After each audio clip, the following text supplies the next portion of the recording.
Hello friends, எல்லாருக்கும் வணக்கம். இது உங்கள் செஸ் வாசம். நம்ம இன்னைக்கு பாத்தீங்கன்னா ஒரு எக்ஸ்ட்ராடினரியான கேம் பார்க்க போறோம்.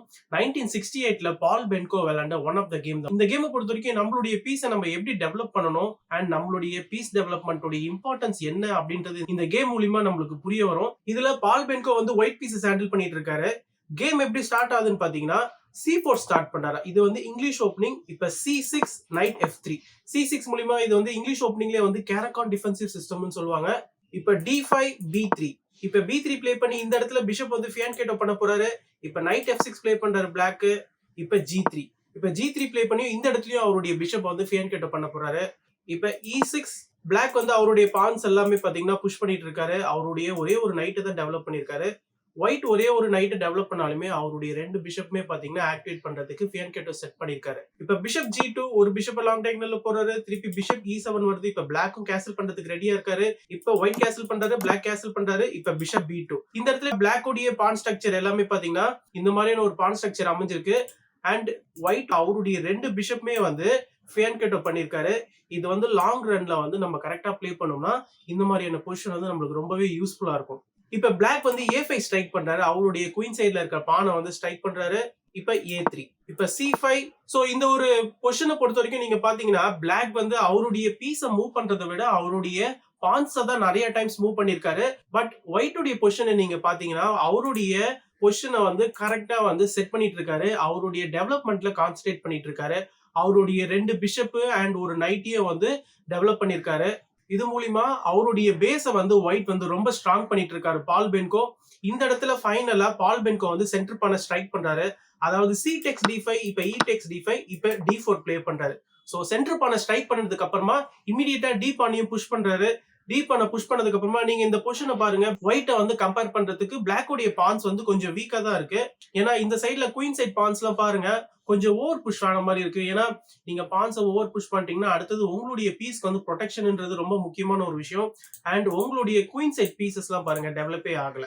இப்ப நைட் A6 பிளே பண்றாரு. ஃபியூச்சர்ல வந்து நைட் வந்து C5 அப்படி இல்லைன்னா நைட் வந்து இந்த C7க்கும் வரதுக்கான வாய்ப்புகள் இருக்கு.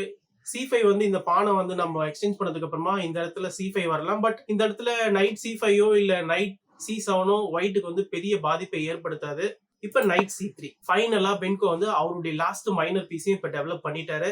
இந்த இடத்துல இப்ப பிஷப் F5 பாத்தீங்கன்னா ஒரு இந்த ஒயிட்டுடைய பேஸ் ரேங்க்ல ஒரு நல்ல ஸ்கொயர்ஸ்லாம் வந்து இந்த பிஷப் வந்து ஐ பண்ணிட்டு இருக்காரு. பட் பிளாக்கு பாத்தீங்கன்னா பீஸ் கோஆர்டினேஷன் வந்து ரொம்பவே கம்மியா இருக்கு. இப்ப நைட் E5 பிளே பண்ணி நைட்டையும் வந்து ஒயிட் வந்து சென்டர் ஆஃப் த போர்டுக்கு கொண்டு வராரு. அண்ட் நெக்ஸ்ட் இந்த பிஷப்பையும் வந்து ஒரு லாங் டைக்னல்ல வந்து ஆக்டிவேட் பண்றதுக்கான முயற்சி. இந்த பானும் இந்த ரெண்டு பானும் தான் இந்த ரூக்கை வந்து கார்ட் பண்ணிட்டு இருக்காங்க. சூனர் இந்த பிஷப் ஆக்டிவேட் ஆனார்னா ஒயிட் வந்து அட்டாக்கிங் மோட்ல இறங்கிடுவாரு. அண்ட் இந்த சைட்ல இருக்கிற டார்க் ஸ்கொயர் பிஷப்பும் வந்து ஆக்டிவேட் ஆனார்னா கண்டிப்பா பிளாக் உடைய கிங்குக்கு ஒரு பெரிய அட்டாக் வரதுக்கான வாய்ப்புகள் அதிகம். இப்ப பிளாக் வந்து சென்டர் பண்ண ஸ்ட்ரைக் பண்றாரு. C takes D4. இப்ப குயின் டெக்ஸ் D4 மூலியமா குயினை வந்து சென்ட்ரலைஸ் பண்றாரு ஒயிட். பிளாக்கே பாத்தீங்கன்னா குயினை வந்து சென்ட்ரலைஸ் பண்றதுக்கு ஹெல்ப் பண்ணிருக்காரு பால் பென்கோக்கு. இப்ப நைட் C5 பிளே பண்றாரு. நைட் C5 ஐடியா என்னன்னு பாத்தீங்கன்னா நெக்ஸ்ட் நைட் வந்து B3 பானை கேப்சர் பண்ணிட்டதுக்கு அப்புறமா இந்த ரூக்கையும் குயினையும் நம்ம வந்து ஃபோர்ஸ் பண்ணலாம். இது மூலியமா பிளாக்கு வந்து ஒரு மெட்டீரியல் அட்வான்டேஜ் கிடைக்கும். பட் இந்த இடத்துல பால் பென்கோ என்ன பண்ணிருக்காருன்னா நைட் டெக்ஸ் D5 பிளே பண்றாரு. நைட் டெக்ஸ் D5 பிளே பண்ணி பிளாக்கு வந்து நைட் டெக்ஸ் B3 வந்து அலோ பண்றாரு. இப்ப பிளாக் வந்து அதை அக்செப்ட் பண்ணிக்கிறாரு. நைட் டெக்ஸ் B3 அலோ பண்ணி ரூக்கையும் குயினையும் வந்து ஃபோர்ஸ் பண்றாரு. இப்போ ஒயிட் என்ன சொல்றாருன்னா இந்த ரூக் போனா எனக்கு பிரச்சனை கிடையாது, ஆனா என்னுடைய குயின் எனக்கு ரொம்பவே அவசியம். நான் ஒரு எக்ஸ்சேஞ்ச் டவுன் ஆனாலுமே என்னுடைய ஆக்டிவிட்டியை வச்சு நான் கேம் வந்து ஹெல்த்தியா நான் லீட் பண்ணிப்பேன் அப்படின்னு ஒயிட் சொல்றாரு. இந்த இடத்துல இப்ப ஒயிட் என்ன பண்றாருன்னா சிம்பிளா அவருடைய குயினை வந்து F4க்கு போட்டுறாரு. அவருடைய குயினை F4ல போட்டு இந்த பிஷப் வந்து அட்டாக் பண்றாரு. அண்ட் குயினை வந்து F4ல போட்டது பாத்தீங்கன்னா ஒரு ஸ்மார்ட்டான மூவ். அண்ட் நெக்ஸ்ட் இந்த ரெண்டு ரூக்ல எந்த ரூக் வேணும்னாலுமே D1க்கு வந்து குயினை ஸ்கேன் பண்ணலாம். இந்த நைட்டுக்கு வந்து இந்த லாங் டைக்னல்ல இருக்க பிஷப் வந்து இப்ப சூப்பரா சப்போர்ட் பண்ணிட்டு இருக்காரு பாருங்க. இந்த லாங் டைக்னல்ல இருக்கிற பிஷப் இப்ப எவ்வளவு ஹெல்ப்ஃபுல்லா இருக்கு நீங்களே பாருங்க. அண்ட் அது மட்டும் இல்ல இந்த லாங் டைக்னல்ல இருக்கிற ஒயிட்டோடைய டார்க் ஸ்கொயர் பிஷப் கிங்கையும் ஸ்லைஸ் பண்ணிட்டு இருக்காரு. இதுவும் பாத்தீங்கன்னா ஒயிட்டுக்கு ரொம்பவே ஹெல்ப்ஃபுல்லான ஒரு விஷயம்.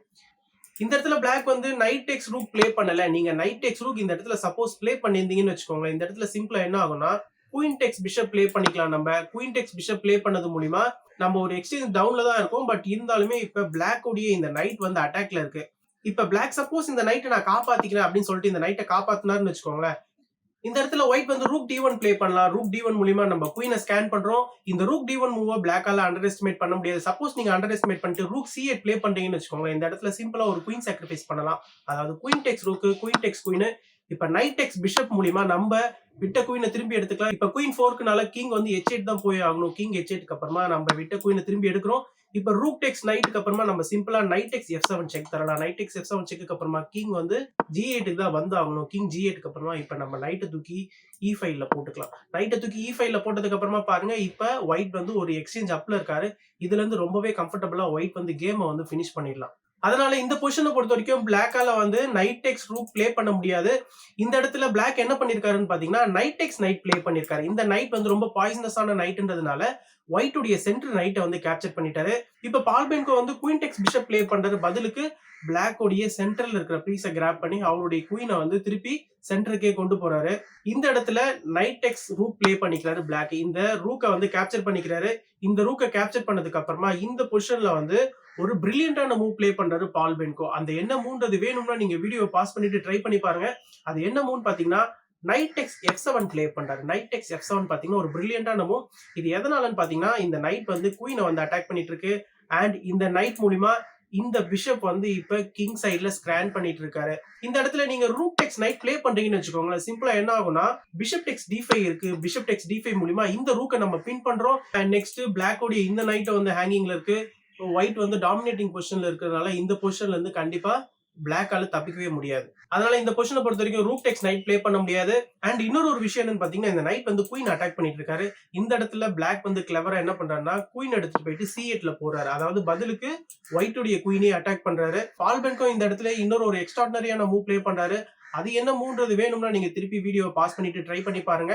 அது என்னன்னு பாத்தீங்கன்னா நைட் H6 செக் தராரு. நைட் H6 செக் மூலியமா நம்ம இந்த இடத்துல நைட்டை வந்து சாக்ரிஃபைஸ் பண்றோம்.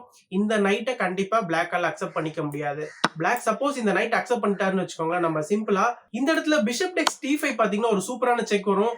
இப்போ ஒயிட் உடைய ரெண்டு பிஷப்பை பாருங்க, அசைக்க முடியாத ஒரு பவர்ல பிளாக் உடைய கிங் சைட்ல எவ்வளவு சூப்பரா ஸ்ட்ரைக் பண்ணிட்டு இருக்காங்க பாருங்க. இந்த இடத்துல உங்களால இந்த செக்மேட் எல்லாம் பிரிவென்டே பண்ண முடியாது. நீங்க உங்க ரூக்க குறுக்குல போட்டாலுமே நம்ம இந்த ரூக்க கேப்சர் பண்ணிட்டு செக்மேட் பண்ணலாம். அப்படி இல்லையா நீங்க உங்களுடைய குயினை குறுக்குல போட்டாலுமே இந்த இடத்துல பிஷப் டெக்ஸ் E6 திருப்பி இன்னொரு செக் தரலாம். திருப்பி இந்த ரூக்க குறுக்குல போட்டீங்கன்னா குயின் டெக்ஸ் F7 பாத்தீங்கன்னா இன்னொரு ஒரு சூப்பரான செக்மேட். அதனால இந்த பொசிஷனை பொறுத்த வரைக்கும் பான் டெக்ஸ் நைட்லாம் வந்து கண்டிப்பா பிளாக்கால ப்ளே பண்ண முடியாது. இந்த செக்குக்கு நீங்க கண்டிப்பா ரெஸ்பாண்ட் பண்ணணும்னா கிங் H8 தான் ப்ளே பண்ணி ஆகணும். கிங் H8 ப்ளே பண்ணதுக்கு அப்புறமா இந்த இடத்துல குயின் டெக்ஸ் D5 ப்ளே பண்றாரு ஒயிட். குயின் டெக்ஸ் D5 ப்ளே பண்ணதுக்கு அப்புறமா இந்த இடத்துல இந்த கேம் வந்து ஃபுல்லா முடிஞ்சு போச்சு. இந்த இடத்துல பிளாக்கால ஒண்ணுமே பண்ண முடியாது. சோ ஒயிட் உடைய செக்மேட்டை எக்ஸிக்யூட் பண்றதுக்கு பிளாக் இந்த இடத்துல ஹெல்ப் பண்றாரு. அவர் வந்து நைட் C2 ப்ளே பண்றாரு. நைட் C2 ப்ளே பண்ணதுக்கு அப்புறமா இந்த இடத்துல இன்னொரு ஒரு எக்ஸ்ட்ராடினரியான மூவ் ப்ளே பண்றாரு ஒயிட். பால் பென்கோ இந்த இடத்துல வந்து குயின் G8 ப்ளே பண்றாரு. குயின் G8 செக் தராரு. குயின் G8 செக் கொடுத்ததுக்கு அப்புறமா இந்த பொசிஷன்ல இருந்து பிளாக் வந்து கேமையே வந்து ரிசைன் பண்ணிட்டாரு. இந்த இடத்துல உங்களால கிங் டெக்ஸ் குயின் ப்ளே பண்ண முடியாது. நைட் இருக்காரு.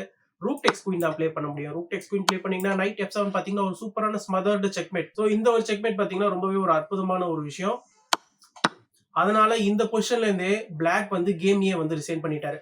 சோ ஒயிட் வந்து ஸ்டார்டிங்லேயே அவருடைய பீஸ் ஆக்டிவிட்டிக்கு எவ்வளவு இம்பார்ட்டன்ஸ் கொடுத்தாருன்றதை நீங்க பாத்தீங்க.